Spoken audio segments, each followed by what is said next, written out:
नमस्कार, आप देख रहे हैं टीएनआई आवाज और मैं हूं आपके साथ जावेद खान। चलिए एक नजर डालते हैं देश और दुनिया की तमाम बड़ी खबरों पर। मध्य प्रदेश में अमर शहीद ठाकुर चैन सिंह मरकाम के चित्र अनावरण कार्यक्रम में निगरी पहुंची सीधी सिंगरौली सांसद रीति पाठक ने मंच में कुछ ऐसा कह दिया कि वहां मौजूद ग्रामीणों में मुख्यमंत्री शिवराज सिंह द्वारा 2018 में जन आशीर्वाद यात्रा में कॉलेज खोलने के वादे को झूठा साबित कर दिया। इस कार्यक्रम के दौरान पूर्व विधायक तिलकराज सिंह द्वारा निगरी में कॉलेज न होने की बात कहकर मुख्यमंत्री शिवराज सिंह के वादे की याद दिलाते हुए कहा कि मुख्यमंत्री के वादे के बाद भी 2018 से सांसद विधायक आते रहे पर कॉलेज नहीं खुल पाया, जिससे निगरी के बच्चों को 40 किलोमीटर दूर जाना पड़ता है। लेकिन वहां मौजूद सांसद रीति पाठक ने कांग्रेस के पूर्व विधायक की इस मांग को अलग रूप से लिया।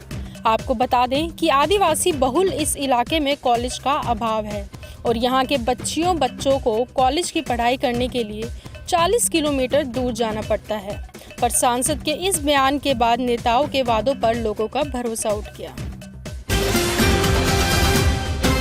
मध्य प्रदेश के सिंगरौली जिले के पेड़ताली कुशवई में शासकीय कन्या महाविद्यालय का उद्घाटन सिंगरौली विधायक रामलल्लू बैस के द्वारा किया गया।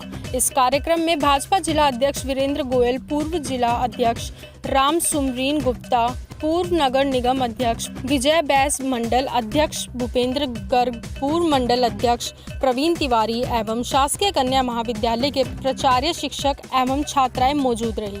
विधायक द्वारा बताया गया कि शासकीय कन्या महाविद्यालय की बिल्डिंग जर्जर हो गई थी। नया भवन निर्माण के लिए काफी प्रयास किया गया, जिससे आज यहां बिल्डिंग बनकर तैयार हुई, जिसका आज उद्घाटन किया जा रहा है। जिले के भारतीय जनता पार्टी के मुखिया होने के नाते आज मुझे गर्व की अनुभूति महसूस हो रही है कि भारतीय जनता पार्टी के नेतृत्व में मध्य प्रदेश की सरकार, जो माननीय शिवराज सिंह जी चौहान जी के नेतृत्व में संचालित हो रही है, आज सर्व सुविधा युक्त इस महाविद्यालय परिसर में आने के बाद यह लग रहा है कि हमारे शिक्षा का स्तर धीरे धीरे बढ़ता हुआ दिखाई दे रहा है। इसके लिए मैं अपने माननीय सिंगरौली विधायक रामलल्लू बैस जी को और अपने प्रदेश के यशस्वी मुख्यमंत्री माननीय शिवराज सिंह चौहान जी को बहुत बहुत बधाई देता हूं कि हम सब लोग इस जिले में जिस तरह के विद्यालय आने वाले समय में अपने छात्र छात्राओं को देने जा रहे हैं, उससे इस जिले का ही नहीं, इस प्रदेश का संपूर्ण विकास होता हुआ दिखाई देता है।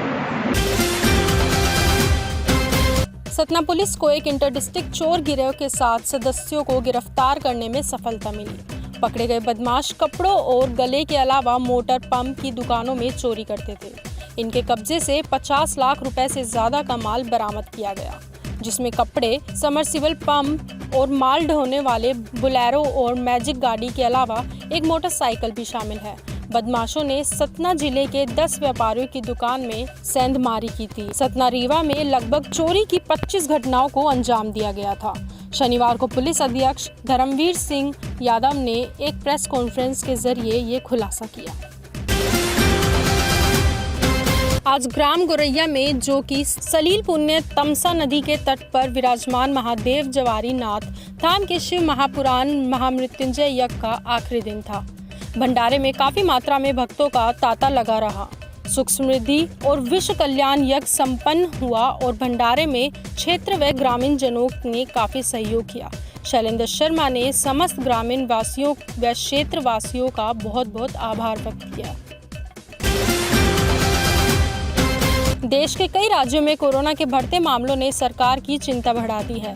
महाराष्ट्र में हालात बेकाबू होते जा रहे हैं। यहाँ शुक्रवार को 15,000 नए मामले सामने आए। यह आंकड़ा पिछले 6 महीने में सबसे ज्यादा है। इससे पहले पिछले साल 1 अक्टूबर को 16,000 नए मामले आए थे। वहीं मध्य प्रदेश में भी कोरोना के बढ़ते मामले को देखते हुए रविवार या सोमवार से भोपाल और इंदौर में नाइट कर्फ्यू लगाया जा सकता है।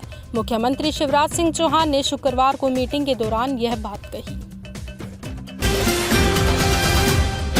पश्चिम बंगाल की मुख्यमंत्री ममता बनर्जी पर हुए कथित हमले के मामले में राज्य के मुख्य सचिव अलापन बंदोपाध्याय ने निर्वाचन आयोग को रिपोर्ट सौंप दी है। रिपोर्ट में कहा गया है कि ममता के पैर में चोट उनकी कार के दरवाजे से लगी थी। हालांकि उन्होंने अपनी रिपोर्ट में यह स्पष्ट नहीं किया कि ममता को कार के दरवाजे के कारण कैसे चोट लगी। चुनाव आयोग ने मुख्य सचिव और 2 ऑब्जर्वर को शनिवार शाम तक विस्तृत रिपोर्ट देने को कहा है। उधर तृणमूल कांग्रेस के नेता रिपोर्ट के गलत होने का आरोप लगा रहे हैं। उनका कहना है कि कुछ लोगों ने ममता को घायल करने के इरादे से उन पर हमला किया था। ममता बुधवार को नंदीग्राम में कथित हमले में घायल हो गई थी। भारत में कोरोना के खिलाफ टीकाकरण ने महाशिवरात्रि पर आंशिक विश्राम के बाद फिर गति पकड़ ली है। महाशिवरात्रि पर 5 लाख डोज दिए गए थे। वहीं इसके अगले दिन यानी शुक्रवार को 4 गुना ज्यादा 20 लाख डोज दिए गए।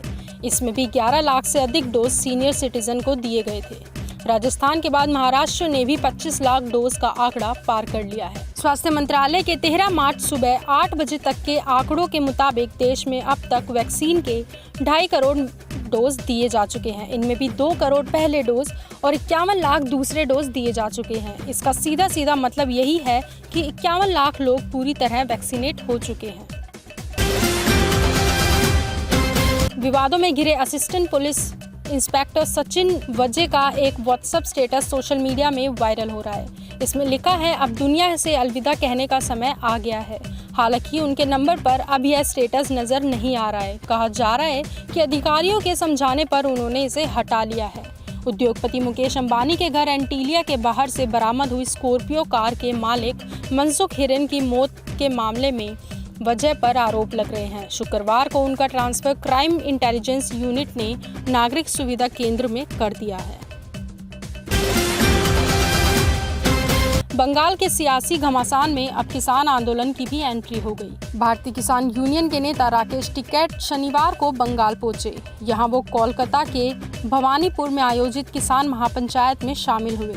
इस दौरान टिकैत ने कहा कि आप किसी भी पार्टी को वोट मत दीजिए। हम यहाँ क्रांतिकारियों की धरती से अपनी लड़ाई आगे बढ़ाने आए हैं।